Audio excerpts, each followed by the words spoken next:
In this guide, I'm going to show you how you can activate your double XP tokens here in Battlefield RedSec or Battlefield 6.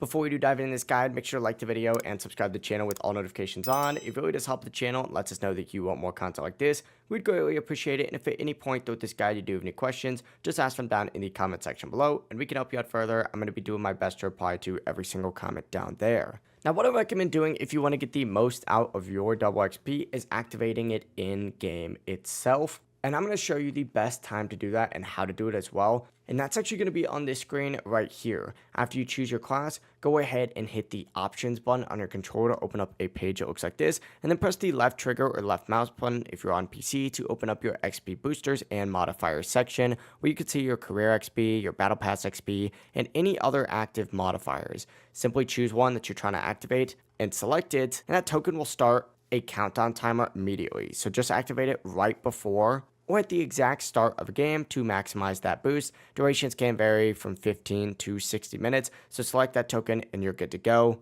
But that is it. Make sure to use your double XP token strategically to level up fast. If this guide did help you out, make sure to like the video and subscribe to the channel with all notifications on. It really does help with the channel and lets us know that you want more content like this. We'd greatly appreciate it. Have a great rest of your day. Peace.